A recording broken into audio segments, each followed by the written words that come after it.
Subclavian? Indeed. You can't see the subclavian. That's too can't? close. That's not subclavian. Oh, wait a minute. Oh, wow. No? All right, yeah, you can hold my heart. Thank you, I'm charmed, but I got my own. Okay, so the first thing you guys need to be able to recognize is front and back, because if you get that wrong, then everything else is going to be wrong, clearly. Okay? So you have to look for this little diagonal thing here, this little sulcus. That's on the front of the heart. Some it's not so clear. Some it's not, and some are like really kind of mutated looking. See, here it is on this one. So when you it's have to really- diagonal, it's the front. When All it's right. straight- Front. Okay, where is it on this one? Turn it around. I'll wait. That's what I mean. Some of them are really mangled. Yeah, what is up with these hearts? They really... All right, let's see. You gotta get to this group earlier. They get themselves into a frenzy. Believe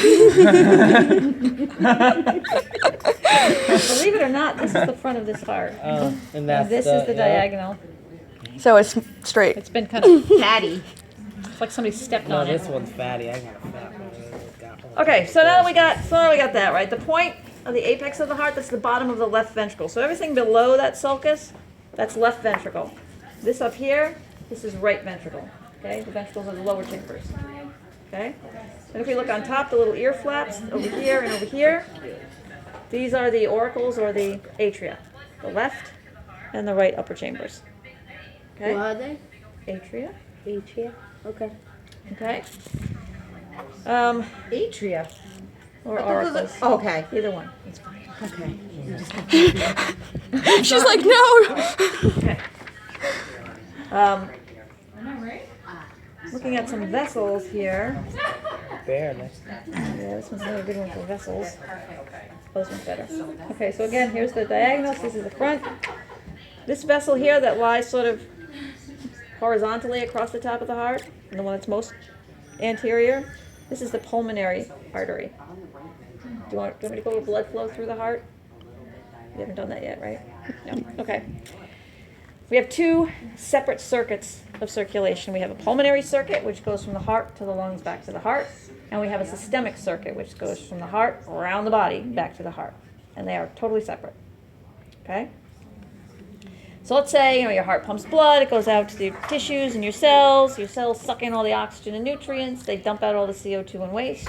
Now you have that oxygen poor blood in the circulation. So we need to get that back to the lungs so that gas exchange can happen again. Right? You got to blow off all the CO2, get all the O2 back. Okay. So all of that oxygen poor blood, there we go. That oxygen poor blood is going to come back up from the lower body and it's going to drain from the upper body and the head through the largest veins in your body. Now on the back side of the heart, we can see these. Right here, this is the superior vena cava, which is draining the upper body. This is the inferior vena cava, which is bringing the oxygen poor blood back from the lower body. Okay? So it's superior has oxygenated, inferior is not oxygenated. No. The vena cava is all oxygen poor blood. Okay. It's either oxygen poor blood draining down from the head and upper body or oxygen poor blood bringing back up from the lower body. Okay? And that vena cava, that huge vein, dumps right into the right atrium. Okay, so this is the heart here again. Okay?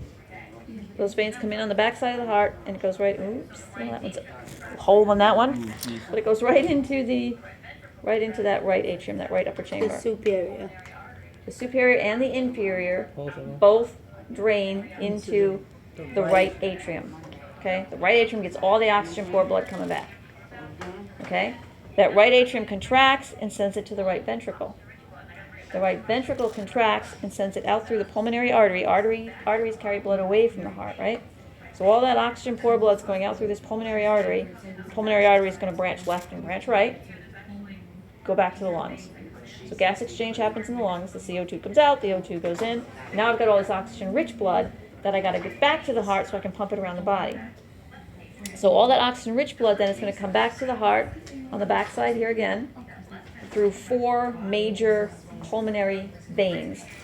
Okay, those pulmonary veins bringing that oxygen-rich blood, bring it back to the left atrium on the left side. So the left side gets oxygen-rich, the right side gets the oxygen-poor. Okay? Are you kidding me right now? It's not my fault. It's not recording. It doesn't like you. I put it on YouTube. So the oxygen poor blood, the oxygen rich blood comes back to the left atrium.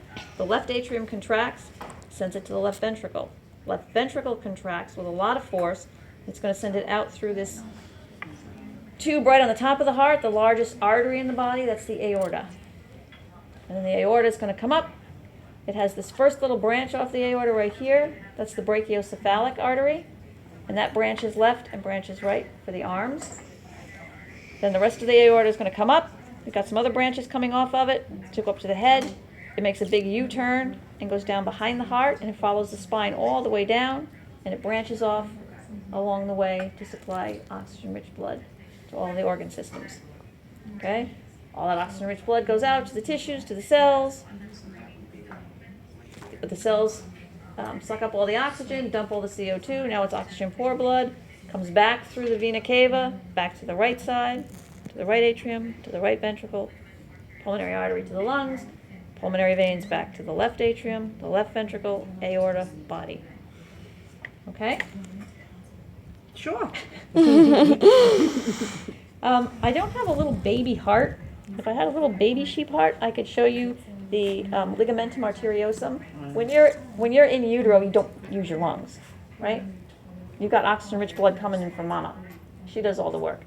So there's no need to use that whole pulmonary circuit, right? There's no need to pump blood out to the lungs to be oxygenated. It's not going to happen anyway. Yeah. So what happens is there's an actual physical connection between the pulmonary artery directly to the aorta. So instead of pumping it out and going around to the lungs, it just pumps it out, goes right to the aorta and right around the body. Process. And then as you mature in utero, that connection closes off. And sometimes in preemies it's still open if they're born prematurely. And a lot of times if the kid's healthy, they'll keep it in the NICU and they'll let the baby come to term, and by that time it closes off by itself most of the time. Okay? But if not, you got to close that off. Otherwise then you're going to be mixing your oxygen-rich blood and your oxygen-poor blood, and unless you're a frog, that's not going to work for you. Yeah. Okay? How far along does it usually close up? I would have to look that up. I don't know.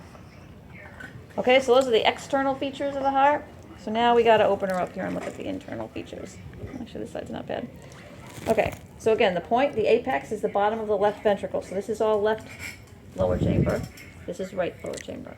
Okay, and then on the top, this is the left atrium. And if you look on that, you see all the little bumpy things on the wall of the atrium, right?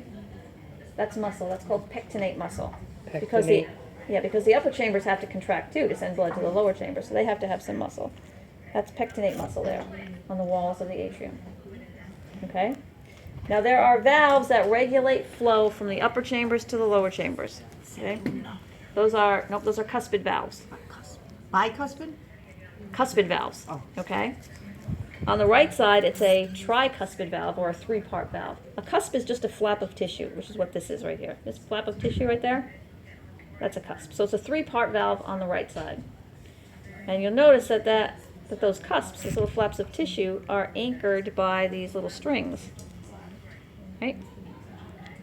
Actually, this is this is the left side anyway. So this is a bicuspid valve. Two-part valve on the left. Same thing though. These cusps are anchored by these little strings. These are called chordae tendineae, and those are little tendons. And those in turn are anchored into this muscle right here. That's papillary muscle. Okay, so what happens is when the heart contracts, it pulls on those tendons and it closes the valve. When it relaxes, the tension is released and the valve is open. Okay? In addition, on the left side, God bless you, on the left side we also have this big extra muscle here right at the bottom. That's called trabeculae carneae muscle. You might be able to see it better than some of the other ones. Okay, so again, here's our papillary muscle here, and all this down here, that's trabeculae carneae muscle. And that's only in the left side because the left side needs a little extra muscle because it has to contract hard enough to create your blood pressure, right? To get that blood out through that great big tube, that great big aorta. Okay, so that's trabeculae carneae muscle in the bottom of the left side. Okay, if we go to the right side, again, I don't know where your right atrium is here.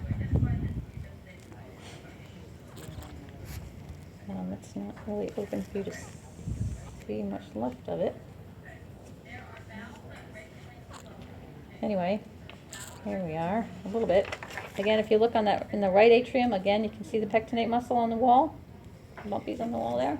Right, that's pectinate muscle again on the right side. Okay? And then on the right side, again, the right side is the smaller side because it only has to pump to the lungs. Right? There is a cuspid valve. It's easy to see on this side. There is a cuspid valve here. On the right side, it's a 3-piece valve, so there'd be 3 of these big flaps. It's a little hard to visualize because there's another half. Right? Okay, so it's a tricuspid valve, but again, the cusps are anchored by what's left of these little tendons, chordae tendineae, to the big papillary muscle on the wall. Okay? Okay. Now there are also valves which regulate flow from the ventricles out through the vessels. Those are the semilunar valves. Okay? So if we look, again, here's our pulmonary artery. So if we look inside of the pulmonary artery, right where the artery begins, semilunar valves are just these little flaps of tissue that kind of pinch, open and close, open and close. So that's what this is right here, this little flap of tissue right here. That's half of it anyway. Okay? See that in there? That little bit of tissue right there? That's the pulmonary semilunar, right at the beginning of the pulmonary artery. Okay? And then we also have a aortic semilunar, which is at the opening of the aorta. Whoops, I'm gonna break it if I'm not careful. So here's our aorta, and here is what's left of part of the aortic semilunar valve, that puff of tissue right there. Right, because our aorta comes in like this, from the left ventricle, right? So right where that meets the aorta, you have another flap of tissue, and that's the aortic semilunar valve. I'm trying to Okay. find everything while you're saying. Okay.